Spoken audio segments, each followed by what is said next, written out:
तो हम लोग ये जो पढ़ रहे हैं गीता का जो फर्स्ट चैप्टर है इसको अर्जुन विषाद योग कहते हैं। क्योंकि इसमें अर्जुन के मन का विषाद है। तो अभी तक हम लोग जितने भी इसमें जी रहे थे ना कि नहीं अर्जुन बहुत अच्छा था, बहुत स्मार्ट थे, बहुत ये थे, बहुत वो थे, वो सारा की सारा इस वाले में टूटने वाला है कि अर्जुन जो भी थे वो सिर्फ हमारे जैसे थे, हमसे ज्यादा अच्छे नहीं थे और हमसे ज्यादा स्मार्ट नहीं थे, एकदम हमारे जैसे थे अर्जुन। हम अर्जुन विषाद योग का जो पहला चैप्टर है उसमें हमको अर्जुन का कैरेक्टर समझ में आएगा। अर्जुन के कैरेक्टर के साथ दुर्योधन का कैरेक्टर समझ में आएगा, साथ में धृतराष्ट्र का कैरेक्टर समझ में आएगा, और हम्म। समझ में आएगा कि कृष्ण में कितना पेशेंस था, कृष्ण कितना सुन सकते थे, कितना बर्दाश्त कर सकते थे, ये भी हमको सब समझ में आएगा। सो चलो गीता, हे कृष्ण भगवान, आपने गीता जिन शब्दों में कही है, जो चीजें समझानी चाहिए वही चीजें हमें समझ में आई।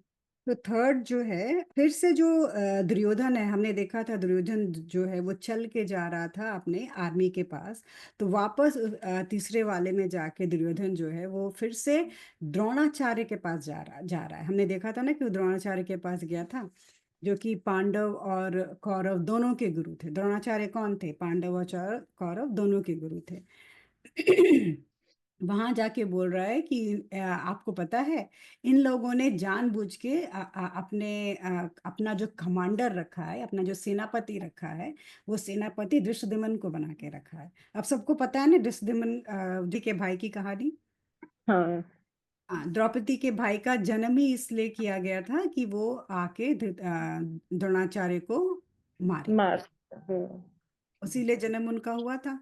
तो वो आके बता रहा है कि देखो, आप जिनको पांडव समझते हो कि वो आपके बहुत नजदीक के लोग हैं, लेकिन ये जो पांडव हैं ये जानबूझ के धृष्टद्युम्न को आपके सामने लाके इन्होंने खड़ा किया हुआ है, क्योंकि ये नहीं चाहते कि आप जिंदा रहो, मतलब उनके मन में एक भय डालने के लिए। इस तरह की हरकतें कौन करता है? इस तरह की हरकतें करते हैं लोग। हमारे लाइफ में भी तो ऐसे लोग होते हैं ना, जो चीजें हमें नहीं दिखाई दे रही होती है वो दूसरों की बुराई आके दिखाते हैं, अरे रे तुमको समझ में नहीं आ रहा है, उसने तुमको टॉर्च मतलब कुछ टॉन्ट किया, या उसने तुम्हारे बारे में बुरा बोला, या उसके मन में तुम्हारे बारे में कुछ खराब चल रहा है। ऐसे लोग तो हमारे जीवन में भी होते हैं ना। तो दुर्योधन भी ऐसा ही था कि जाके उनको मन में एक तरह से उनको भड़का रहा है, उनको उटपटांग चीजें उनके दिमाग में भर भर रहा है। सो द्रोणाचार्य तो हमको पता है कि दोनों ही कौरव और पांडव दोनों ने द्रोणाचार्य से ही सीखा था, तो दोनों को तो ज्ञान उन्हीं के द्वारा मिला था।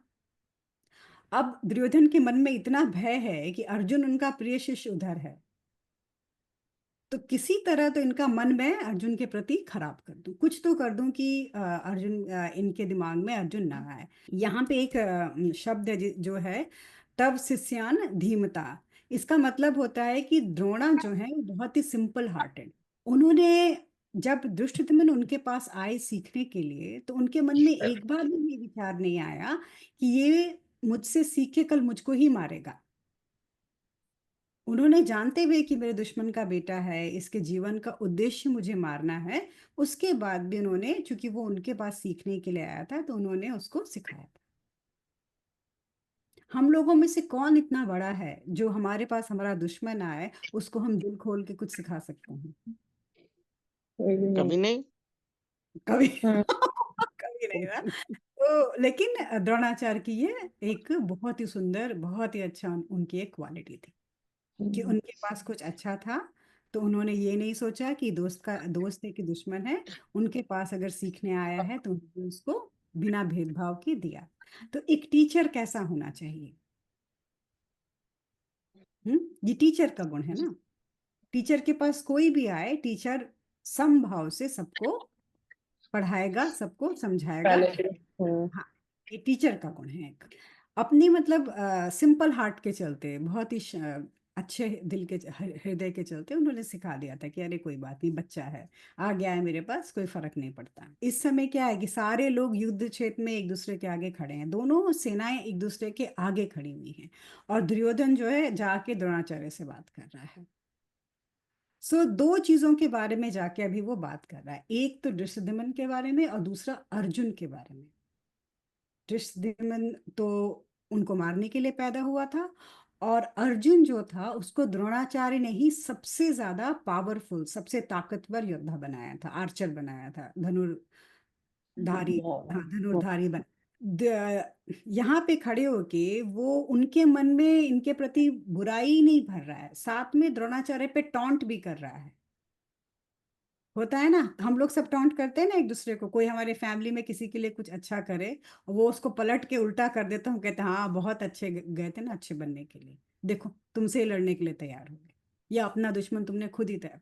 तो उसी तरह से वो द्रोणाचार्य पे कमेंट कर रहा है कि तुमने सिखाया ना इन सभी को, एक तुम्हारे दुश्मन का बेटा है, दूसरा तुमको मारने के लिए तैयार है, सबसे बड़ा धनुर्धर जो है, तो तुमने अपनी मौत खुद ही तैयार की है, तुमने अपने दुश्मन खुद ही तैयार किए, ऐसे करके वो द्रोणाचार्य पे टॉन्ट भी कर रहा है। वार्तालाप होता है तो एक चीज हमको समझ में आती है, युद्ध के लिए तैयार होने के बाद भी, हम्म पूरी हर तरह की सेना होने के बाद भी, बहुत ज्यादा मजबूत होने के बाद भी, दुर्योधन अंदर से कितना कमजोर है कि वो अपना काम छोड़ के, कि उसको लड़ाई करनी है, वो जाके द्रोणाचार्य को समझा रहा है, उनको बता रहा है। अगर आप सेल्फ सफिशिएंट हो, हम्म अगर आप अपने में पूर्ण हो, आप क्यों जाओगे किसी और के पास उसको बोलने के लिए कि उसको क्या करना, आप इनसिक्योरिटी। इनसिक्योरिटी, आप सिर्फ अपने आप पे ध्यान दोगे कि नहीं नहीं, मैं ठीक हूँ, मेरा काम सही है, मुझे देखना है कि मैं अपना काम करूं, अपने आप को स्टेबल रखूं। यहाँ पे हम ये देखते हैं कि जो केंद्र है दुर्योधन का, हम हर कैरेक्टर का केंद्र देखेंगे, सेंटर देखेंगे कि वो कहाँ से सोच रहा है। जो केंद्र है दुर्योधन का, वहां पे एकता नहीं, यूनिटी नहीं है उसके अंदर, उसके विचार जो हैं वो एक नहीं है। यूनिटी मतलब हिंदू मुस्लिम की यूनिटी नहीं होती है, यूनिटी का मतलब होता है कि हमारे अंदर भी एकता होनी चाहिए, हमारे विचार भी एक साथ खड़े होने चाहिए। संसार को हराना बहुत आसान काम होता है, अपने आप को हराना बहुत मुश्किल काम होता है। पूरी गीता खुद को हराने के ऊपर है, कि अपने आप को देखना कि हम क्या कर रहे हैं। कई बार हमारे साथ होता है ना, हमारे विचार जब बहुत तेजी से इधर उधर भागते हैं, हम्म तो यूनिटी कैसे आएगी उसके अंदर। याद है आयुषी, तुम्हारा उस दिन का क्वेश्चन था कि कुछ लोग ओवर स्मार्ट होते हैं, जल्दी जल्दी काम करते हैं, उनके विचार कितनी तेजी से इधर उधर भागते हैं। अगर उनके अंदर झांक के देखो तो अंदर क्या होगा, खालीपन होगा, यूनिटी होगी ही नहीं जरा भी। हम्म फॉलो एकदम होते हैं, तुम एकदम फॉलो फॉलो। करो किसी आदमी में, अगर ऐसा तुम कैरेक्टर देखो, कि वो बहुत तेजी से इधर उधर कर रहा है, लग रहा है कि बहुत स्ट्रीट स्मार्ट है, बहुत ये, तो तुमको इतना तो समझ में आ जाए कि ये आदमी जेन्युइन नहीं, ये आदमी हाँ, सही नहीं, ये नहीं है। अंदर से बहुत अनसिक्योर है, अनस्टेबल है, और एकजुट नहीं है, अंदर से यूनाइटेड नहीं। हम्म? थोड़ी देर के लिए, फ्रैक्शन ऑफ टाइम के लिए लगता है कि ऐसे लोग बहुत अच्छा करते हैं लाइफ में, फ्रैक्शन ऑफ टाइम होता है, बट लॉन्ग रन में they are not good. Okay, so ये मतलब पूरी गीता के साथ आप सब लोगों को लोग पहचानने आ जाएंगे। हम्म। इससे दीदी एक चीज ये भी क्लियर होती है ना कि जैसे दुर्योधन इनसिक्योर है, मतलब हम्म, उसको भी पता है कि वो जो कर रहा है वो गलत है, तो वो गलत है। अपने मन को समझाने के लिए ना करके वो बाहर से वो चीजें ढूंढना चाह रहा है कि मैं जो कर रहा हूँ वो सही है, आप मेरे सपोर्ट में रहो। असॉर्ट ऑफ दिस, क्योंकि इंसान जब गलत होता है तो उसको कहीं ना कहीं पता होता है कि वो गलत है। जब भी हमारे अंदर गलती होती ना, हमको पता होता है, हम 10 लोगों के पास से आउटसाइड वैलिडेशन लेते हैं, बाहरी लोग वैलिडेशन। validate करते हैं। एग्जैक्टली, वैलिडेशन लेना। हाँ, वैलिडेशन ले रहा है कि हाँ कि मतलब बाहर से कोई हमको आके बोल दे। अभी हमको ये ये तो देख किया, सही किया। हाँ, अभी हमको देखना है, दो लोगों का कैरेक्टर यहाँ समझना है, भीष्म पितामह का और द्रोणाचार्य का। भीष्म पितामह हम लोग सब बहुत इज्जत करते हैं, उन्होंने अपने परिवार के लिए ये किया वो किया, बहुत सारी चीजें की, पर उन्होंने एक प्रतिज्ञा कर ली, उस प्रतिज्ञा पे अपने पूरे परिवार का नाश कर दिया। नाश किया। हुँ? उन्होंने अपनी प्रतिज्ञा, अपनी बात को रखने के लिए पूरे परिवार का नाश कर दिया। हाँ? अब हमको ये देखना है कि कृष्ण क्या द्रोणाचार्य की प्रतिज्ञा इतनी इम्पोर्टेंट थी? नहीं थी। वर्ड्स इतने इम्पोर्टेंट नहीं होते हैं। वर्ड्स कहाँ से निकलते हैं? शब्द कहाँ से निकलते हैं? हाँ। हमारे इस शरीर से निकलते हैं। हम्म, शरीर किसका बना है? हम्म। शरीर किसका बना है? पंचमहाभूत। हाँ, पंचमहाभूत से बना है। हाँ, तो पंच तत्व से निकली कोई चीज क्या इतनी इतनी इंपॉर्टेंट हो जाती है कि हमें उसके लिए अपनी जान लेने की जरूरत है या लोगों की जान लेने की जरूरत है? यहाँ पे हमको द्रोणाचार्य में क्या दिखता है? ये भीष्म पितामह में क्या दिखता है? सिर्फ उनका ईगो। हाँ, मैंने कह दिया ऐसा ही होना चाहिए, तो वो अपनी जगह सही नहीं। हम्म? अब द्रोणाचार्य में आते हैं। द्रोणाचार्य में क्या था? वो अच्छे टीचर थे, द्रोणाचार्य गुरु नहीं थे। द्रोणाचार्य शिक्षक थे, आचार्य थे, वो टीचर थे, उनको गुरु नहीं कहना चाहिए। तो एज अ टीचर वो बहुत अच्छे थे, और एज अ टीचर वो क्या करते थे? वो पैसे लेते थे, राजकुमारों को पढ़ाने का वो पैसे लेते थे। उनका जो भी इंटीग्रिटी थी वो पूरी की पूरी राजकुमारों के साथ थी, कि कौरव वंश के जितने भी राजकुमार हैं, राजाओं के बच्चे हैं, वो सिर्फ उनको पढ़ाएंगे, वो सिर्फ उनके टीचर। हाँ। यानी कि जैसे आजकल का कोई वेरी हाई फाई स्कूल हो गया जहाँ पे सिर्फ के बच्चे जाते हैं पढ़ने के, वैसे एक स्कूल के वो टीचर थे, उनका वो काम था। अगर दोनों के कैरेक्टर को एनालिसिस करो तो क्या दोनों के कैरेक्टर में कुछ ऐसा है जो बहुत अच्छा है? ये टीचर है तो अच्छा पढ़ा, उन्होंने सबको ज्ञान दिया, अच्छा काम किया, ये तो अच्छी बात है भाई। अच्छा काम किया, लेकिन उनका फोकस हाँ। पूरे टाइम था कि सिर्फ अपने मेरे राजाओं का फोकस था। हाँ, सिर्फ राजाओं के बच्चों पे फोकस था। हम्म। हाँ, और उन्होंने अभी हमको ज्ञान का लेवल भी यहाँ समझ, एक ज्ञान होता है जो सांसारिक होता है। हाँ, जिसे संसार में हमको धन मिलता है, और उस समय चूंकि युद्ध होते थे तो योद्धा बनते थे, जीतते थे। दूसरा ज्ञान होता है जो आध्यात्मिक होता है। तो क्या वो आध्यात्मिक किसी तरह से अपने किसी भी शिष्य को आध्यात्मिक तरीके से ऊपर उठा पाए थे? नहीं। नहीं। नहीं। हम द्रोणाचार्य, अभी हम दुर्योधन को देख रहे हैं, रोग आ रहा है, हाँ, फिर हम अर्जुन को देखेंगे रोते गाते हुए। इसका मतलब उन्होंने जो पूरा फोकस जो था वो शरीर को तगड़ा करने में था, हम्म। माइंड को तगड़ा नहीं किया। अकॉर्डिंग टू विवेकानंदा, शरीर का कितना भी कोई काम कर दे, शरीर का तुम कुछ भी कर दो, सबसे बड़ी सेवा, सबसे बड़ा ज्ञान होता है अगर कोई आपका माइंड बदल दे। विवेकानंद ने स्पष्ट लिखा हुआ है कि लोग कहते हैं ना कि हम रोज जाके सेवा करते हैं, या बूढ़े माँ बाप की सेवा करते हैं, रोगी की सेवा करते हैं, हमने इतना दान किया, इतना पुण्य किया, तो वो कहते हैं कि ये सब बहुत ही अधम नीचे का काम है। वो सब बड़ा काम होता है किसी का सोचने का तरीका आप बदल दो, किसी के माइंड को आप पावरफुल कर दो, मैच्योर कर दो। तो द्रोणाचार्य अपने शिष्यों के माइंड को पावरफुल करने में अक्षम रहे, वो नहीं कर पाए। तो ये उनका बहुत ज्यादा एक बड़ा एक बड़ी गलती थी ड्रॉबैक उनकी। है भाई। हाँ, तो जितने भी टीचर्स हैं यहाँ पे उनको ये भी सोचना चाहिए कि पढ़ाने के साथ हम दिमाग भी बच्चों का स्ट्रांग करें। ऐसी पढ़ाई तो आज भी नहीं होती है। हाँ, और क्या आज भी नहीं होती अभी भाई। तो हाल ये है कि छोटे छोटे बच्चे फेल हो जाते तो वो सुसाइड कर रहे हैं। हम्म। आई नो, मेंटली बहुत। सोसाइटी प्रेशर इतना ज्यादा है ना। हम्म। इसका बहुत मेंटली ज्यादा वेरी वीक। इसका बहुत ज्यादा कारण सोशल मीडिया है, हम्म। दिखावे से हमको दूर रहना चाहिए जितना हो सके उतना।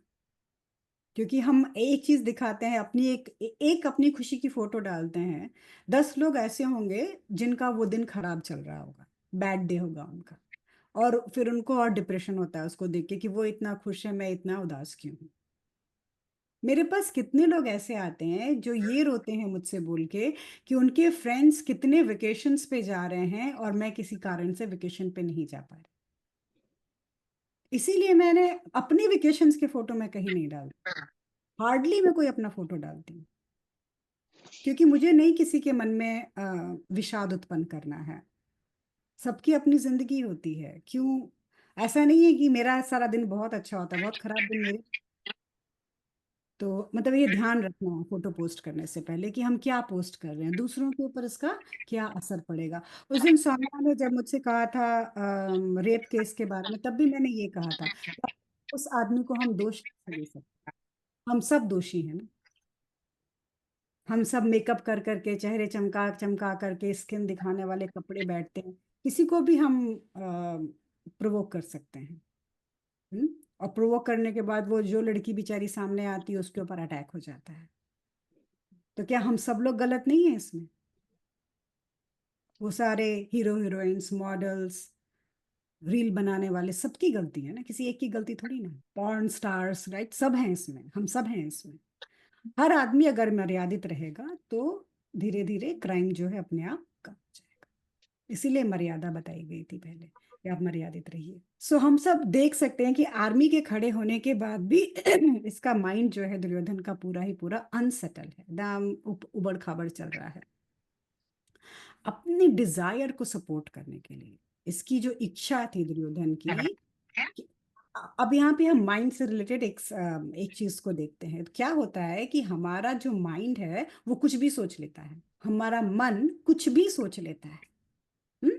हमारे मन के उस विचार को सपोर्ट करने के लिए हमारी जो बुद्धि होती है, कई बार वो नीचे के तरफ आके हमारे मन को सपोर्ट करने लगती है और उससे जुड़े जुड़े आर्ग्यूमेंट्स देती है मन को। बुद्धि हमारी जो है, हमारे मन में आए हुए गलत विचार को सपोर्ट करने के लिए बहुत सारे आर्ग्यूमेंट्स देती है।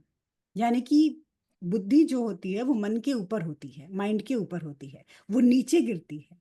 हम्म? और माइंड को सपोर्ट करने के लिए 10 तरह के आर्ग्यूमेंट्स देती है। अगर तुमको लगे बहुत ज्यादा आर्ग्यूमेंट कर रहा है, अपनी बात को मनवाने की बहुत ज्यादा कोशिश कर रहा है, इसका मतलब क्या है? वो मन के तल पे सोच रहा है, मनोमय कोशा पे सोच रहा है। उसके सोचने में बुद्धि नहीं है, उसकी बुद्धि सोच नहीं रही है, उसकी बुद्धि आके आर्ग्यूमेंट दे रही है। अगर कोई बहुत लड़ाई में तेज हो ना, एक के बाद एक 100 आर्गुमेंट दे, तो सोच लेना कि ये तो, वैसे आदमी को जवाब देने की भी जरूरत नहीं है, हट जाओ वहां से। क्योंकि क्या होता है, हम नीचे अपने स्तर को नीचे गिरा के और तब आप आर्गुमेंट देना शुरू करते हैं। और उस, तो दूसरा भी क्या कर रहा है, अपने स्तर को बहुत नीचे लाके आर्गुमेंट्स दे रहा है कि तुमने सिखाया था ना, देखो अब क्या हो रहा है, तुमने ये किया था, तुमने ही ये आर्मी खड़ी की है, तुमसे ही लड़ने आ रहे हैं। तो वो भीष्म और द्रोणाचार्य दोनों को नीचे की तरफ लेके आ रहा है अपने आर्गुमेंट्स के द्वारा। और अगर स्टेबल होता तो क्या होता, वो किसी से कुछ नहीं कहता, वो अपने काम पे ध्यान रखता कि ठीक है, मैं जो हूँ अपना काम देख रहा हूँ और आगे वाले लोग अपना अपना काम जाने कि उनको क्या करना है। तुमने देखा है बहुत ही स्ट्रांग और स्टेबल लोग होते हैं, कुछ भी होता रहता है चुपचाप बैठे रहते हैं, उनको कोई फर्क नहीं पड़ता। एकदम उनको कोई फर्क नहीं पड़ता कुछ भी हो रहा हो दुनिया में, क्योंकि उनको पता है कि सारा की सारा ड्रामा चल रहा है, थोड़ी देर बाद शांत हो जाएगा। तो अलग अलग स्तर होता है देखने का, चीज समझने का चीजों को। तो हमको किस स्तर पे जाना है? शांत स्तर पे जाके देखना है कि हो क्या रहा है, ड्रामा क्या चल रहा है। हम्म? तो ना तो मन से निकले किसी विचार का बहुत अहमियत होती है, और कोई हमें आके हमारे कान भर रहा है, हमको भड़का रहा है, तो हमको ये भी समझ में आना चाहिए कि वो आदमी क्या हमको बोल रहा है, वो कहना क्या चाह रहा है, और जो हमको आके गलत बोल रहा है वो अंदर से कैसा है। ये सारी समझदारी सबके अंदर होनी चाहिए। जवाब देना जरूरी नहीं होता है। थर्ड श्लोका था। अब फोर्थ, फिफ्थ और सिक्स श्लोका तीनों एक साथ हैं, जिसका अर्थ है कि इतने सारे बड़े बड़े यहाँ पे आर्चर्स हैं, जो धनुर्धारी हैं, जिसमें अर्जुन हैं, भीम हैं और सत्याकी हैं, विराता हैं। मतलब ये सारे की सारे दुष्टदमन हैं, फिर काशी के राजा हैं, कुंती भोज हैं, अभिमन्यु हैं, उत्तमा हैं, मतलब उत्तम है, सुभद्रा के 5 बेटे हैं, ये सॉरी द्रौपदी के 5 बेटे हैं, सुभद्रा के बच्चे हैं। तो ये करके जो दुर्योधन है वो द्रोणाचार्य को बता रहा है कि आप जिनको सोच रहे हैं कि ऐसे ही खड़े हैं या ऐसे ही नहीं खड़े हैं, देखो इनके पास कितने सारे लोग हैं। सबसे ज्यादा तो लोग भीम से डरते थे, कि हम्म। और भीम हैं, तो 2 तो पहले हैं ही। उसके बाद से काशी के राजा इनके साथ हैं, और कुंती भोज हैं, वो कुंती का मैके था। फिर जो माद्री थी, उनके मैके के लोग आए हुए हैं, मतलब इतने सारे। फिर विराट जो राजा थे वो इनके साथ हैं, अभिमन्यु हैं, द्रौपदी के 5 बेटे हैं। तो दिखा रहा है कि आपको ऐसा लग रहा है कि कोई नहीं है, पर देखिए इनके खेमे में कितने पावरफुल, ये मतलब दिखा रहा है उनको। सो यहाँ पे फिर हम यहाँ पे दुर्योधन को रीड करेंगे। हाँ, दुर्योधन यहाँ पे क्या है, बहुत ज्यादा कंफ्यूज है अंदर से, और बहुत ज्यादा एंजाइटी है उसके अंदर। इतना घबराया हुआ है अंदर से कि वो एक एक योद्धा का नाम लेके द्रोणाचार्य को बता रहा है। द्रोणाचार्य जो सबके गुरु हैं, क्या उनको पता नहीं है कि सामने कौन कौन खड़ा है? ये सारे कुरुवंश के राजकुमार है ना, ज्यादा से ज्यादा सब तो उन्हीं का परिवार है। तो क्या उनको पता नहीं है कि सामने कौन खड़ा है? लेकिन दुर्योधन के मन में इतनी घबराहट है कि वो एक एक का नाम लेके उनको बता रहा है कि ये इतने सारे लोग खड़े हैं। सो अभी हम अगर ध्यान से दुर्योधन को यहाँ देखेंगे तो एक चीज दुर्योधन के अंदर नहीं है, जिस चलते वो इतना बेचैन है। वो क्या चीज है बताओ? बुद्धि, बुद्धि और संयम। संयम और धर्म। कॉन्फिडेंस। धर्म धर्म नहीं है, धर्म नहीं है। सही बात है। हाँ, तो धर्म एक ऐसी चीज है यहाँ पे, अगर धर्म आपके अंदर नहीं है तो कुछ भी आपके पास हो वो जीरो हो जाता है। धर्म जो होता है, ये धर्म नहीं कि हल्दी सिंदूर लगा दिए, वो वाला धर्म नहीं। अंदर से धर्म के साथ रहना, अंदर से सत्य के साथ रहना। सारे अच्छे वो शुरू क्वालिटीज। से नहीं था, जी। तो तो शुरू से नहीं था उसके साथ। हाँ, शुरू से नहीं था ना, क्योंकि उस बेचारे की भी क्या गलती थी, उसको किसी ने अच्छे से पढ़ाया लिखाया नहीं। उसको जब हमेशा नेगेटिविटी से ही भरा गया ना। नेगेटिव से भरा है, उसकी भी कोई गलती नहीं थी। उसने बचपन में ही मारने की कोशिश की थी पांडव पुत्रों को तो। उसकी शुरुआत तो धृतराष्ट्र ने की थी ना। हाँ, शुरुआत तो याद है, मैंने जब पहला श्लोक पढ़ा था मम का आया पांडव का आया, का अर्थ मेरा समझ हाँ। कि वो मेरे बच्चे हैं, वो पांडव के बच्चे हैं। एक राजा के लिए तुम्हारे और दूसरे के बच्चे क्यों अलग हो गए, और हेड ऑफ द फैमिली के लिए 2 बच्चों में अंतर कैसे हो गया? पहले तो ज्वाइंट फैमिली थी ना, वो हेड ऑफ द फैमिली आदमी, उसके लिए अपने बच्चे और भाई के बच्चों में अंतर नहीं करना चाहिए था उसको, पर उसने किया एक राजा के लिए जो सही नहीं था। तो हम वहां से देख रहे हैं। अभी क्या होता है कि जब धर्मा हमारे अंदर नहीं होता है, तो हमारा जो माइंड होता है वो सारा भरा होता है सस्पिशन से, संशय, होगा नहीं होगा, कैसे होगा, क्या होगा। लालच। धर्मा नहीं है तो संतोष नहीं है, संतोष नहीं है तो लालच बहुत ज्यादा होता है। फिर जेलसी, लोगों से ईर्ष्या करना। फिर डर लगना, जो डरपोक होगा उसी को ईर्ष्या होगी, उसी के अंदर शक होगा। सारे तुम देखोगे तो गंदे गंदे जितने भी चीजें हैं ना, वो एक से एक सब जुड़े हुए हैं।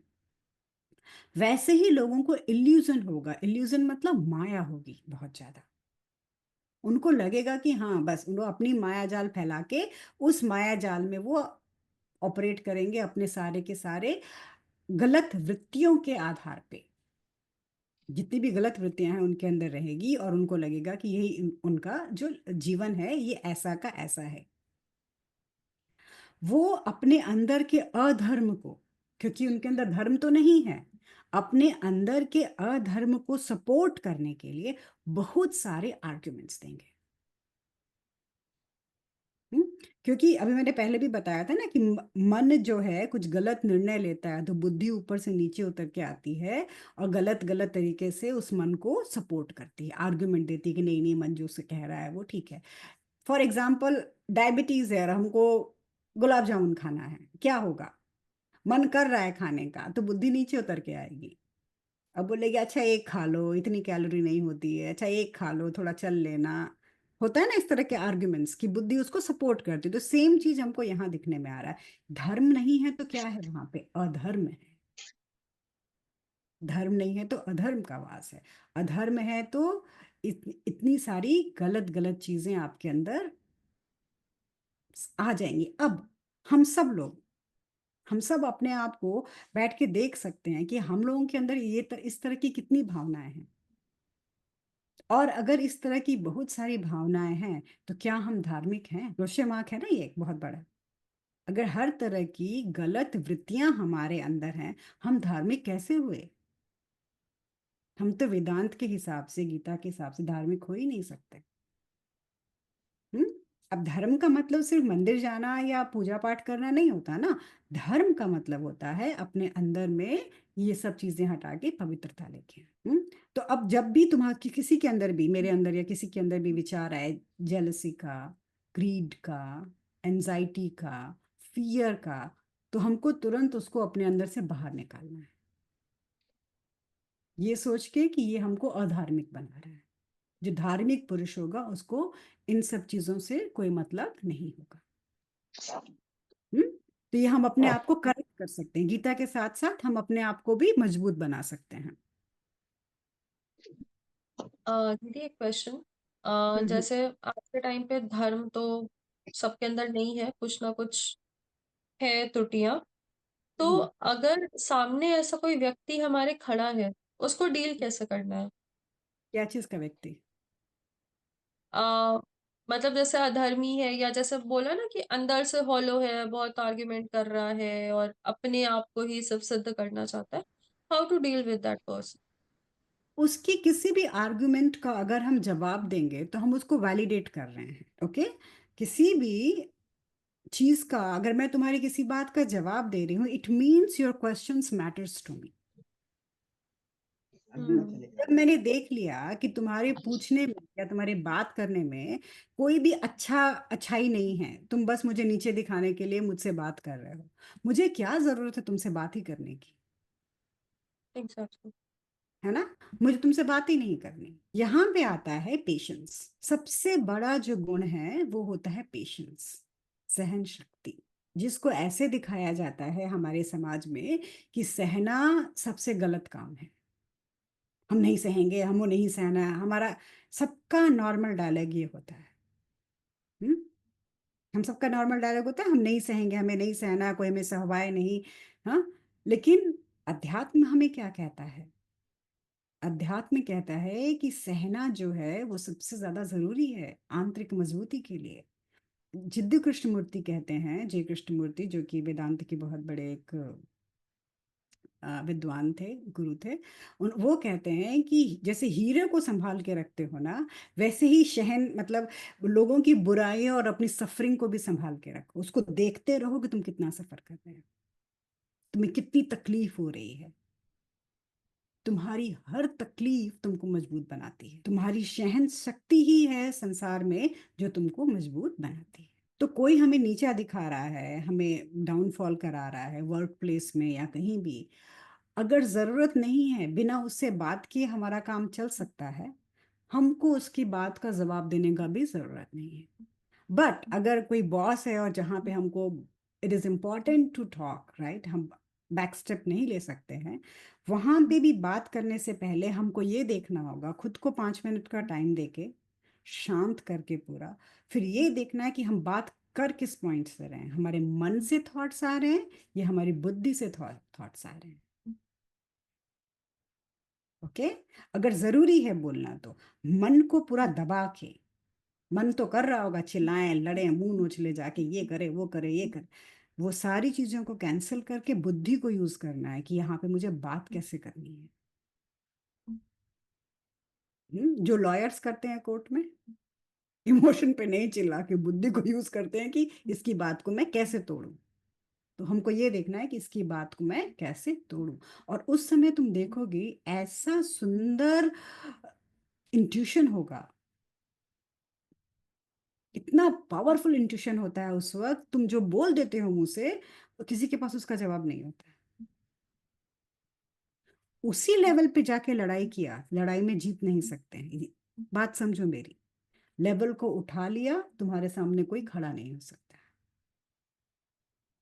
फोकस यहाँ पे लेवल को उठाने का हम अपने आप को ऐसा बना दे कि सामने वाले को खड़े होने में भी 100 बार सोचना पड़े कि हम बोलने किससे जा रहे हैं।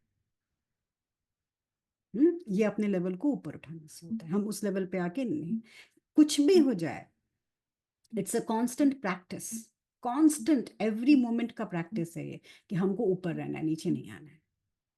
हमको ऊपर ही रहना है, नीचे नहीं आना है। दिमाग में ये मतलब हमेशा 100 बार ऐसा होगा कि नीचे आ जाओगे फट से। हम्म जितनी बार भी नीचे आओगे वापस याद दिलाओ कि अच्छा गलती हो गई, अगली बार ध्यान रखेंगे, अच्छा गलती हो गई, अगली बार ध्यान रखेंगे। ऐसे करते करते हमारे सिस्टम में बैठ जाएगा। हम इसको क्या कहते हैं, हम इसको मसल मेमोरी कहते हैं, हम्म, और बायो मेमोरी कहते हैं। हम्म, अगर हम बार बार इस चीज को रिपीट करेंगे तो हमारी बायो मेमोरी बन जाएगी ये। हम क्यों मंत्र जाप करते हैं? बायो मेमोरी के लिए, राइट? मंत्र जाप क्यों करते हैं? बायो मेमोरी के लिए। तो ये बायो मेमोरी बन जाएगी, बार बार इसको अपने अंदर रिपीट करते रहना। अच्छा मुझे नीचे नहीं गिरना है, मुझे वेट करना है, मुझे फिर वापस ऊपर जाके बात करनी है। It will take some time, एक दिन में नहीं होता कुछ भी। बट हमको ऊपर चले जाना है, नीचे से बात ही नहीं करनी किसी से। अपना स्टैंडर्ड नीचे नहीं लेके आना है, चाहे कुछ भी हो जाए। We have to maintain that standard कि हाँ हम कुछ हैं, जो हैं सो हैं। और हम कुछ हैं उसमें हमारे अंदर ईगो नहीं होना चाहिए। ओके हम कुछ हैं में हमको हटा देना है। अब ये भी नहीं कि नहीं मैं इनसे बात नहीं करूंगी, मेरा तो ईगो बड़ा हाई है, मैं तो थोड़ा ज्यादा ही ऊपर से सोच के बात करूं, नहीं। वहां पे ईगो ऐसा पटकेगा, ऐसा पटकेगा कि खड़े नहीं होने देगा। तो ईगो को हमेशा डाउन रखना है। अब हम आर्ग्यूमेंट अपने आप को क्या देंगे? मुझे किसी के बवाल में नहीं फंसना, मुझे फालतू की बातचीत नहीं करनी, मुझे मेरे अंदर की शांति को डिस्टर्ब नहीं करना है। संसार में सबसे ज्यादा इंपॉर्टेंट होता है अंदर का पीस, वो मुझे किसी कीमत पे नहीं खोना है। हम्म तो धीरे धीरे प्रैक्टिस कर करके आ जाएगा। और मैं समझाऊंगी, I will take you guys there, वहां तक लेके जाऊंगी मैं। सो दुर्योधन को पता है कि सारा की सारा जो वारफेयर है, युद्ध का जो कला है, वो द्रोणाचार्य ने ही अर्जुन को सिखाया है। तो उसको पता है कि द्रोणाचार्य कुछ भी करेंगे तो अर्जुन के पास उसका काट है। ये चीज भी दुर्योधन को अंदर ही से अंदर बहुत ज्यादा वो करे जा रही है, घबराए जा रही है, अंदर से अंदर दुखी हुए जा रहा है। अब वो क्या करता है उसके बाद से, वो इन जो तीनों श्लोकों में जो दुर्योधन है, वो द्रोणाचार्य को याद दिलाता है कि कैसे द्रौपदी के पिता ने तुम्हारा अपमान किया था कोर्ट में, कि तुमको भिखारी बोला था। मतलब उनको याद दिला रहा है कि कैसे उन्होंने तुमको इंसल्ट किया था, तो बोला था तुम भिखारी हो, और तुमको नौकरी से निकाल दिया था। फिर उन्होंने एक बेटा पैदा किया है तुम्हें मारने के लिए।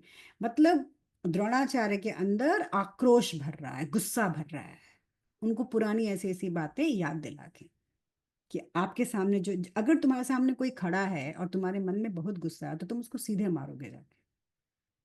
हम्म तो उनको अंदर वो गुस्सा भर रहा है। उसके बाद से वो बता रहा है द्रोणाचार्य को अभिमन्यु के बारे में, कि अभिमन्यु जो सुभद्रा का और अर्जुन का बेटा है, वो कृष्ण का भांजा है, और कृष्ण ने हर प्रकार के युद्ध में उसको परिपूर्ण किया हुआ है। तो आप ऐसे मत सोचिएगा कि वो तो, अरे वो तो पोता, जैसे दादा हो गए ना, उसके लिए तो पोता हुआ कि अरे मेरा पोता जैसा है, सामने आया है, बच्चा है। उसको बच्चा मत देखिएगा आप, वो बहुत ही खतरनाक योद्धा है। तो आपको ध्यान रखना होगा कि आप अभिमन्यु से बच के रहिए। उसके बाद से फिर उनको वो ये भी बता रहा है कि ये जो द्रौपदी के 5 बच्चे हैं ना, ये द्रौपदी के बच्चों को भी इनके नाना और मामा ने यही समझाया है, यही सिखाया है कि कौरवों से लड़ाई करनी है। तो ये भी लड़ाई करने के लिए तैयार हैं बहुत ज्यादा। तो आप इनसे भी बच के रहिएगा। मतलब जो भी उस आर्मी में है, हर आदमी का नाम ले लेके उससे जुड़ी बातें जो है ये उनको बता रहा है कि आपको इससे भी बचना है, आपको उससे भी बचना है, आपको अपने आप को ऐसे सेफ गार्ड करना है। ये आपके लिए सही है। चलो आज के लिए इतना काफी है।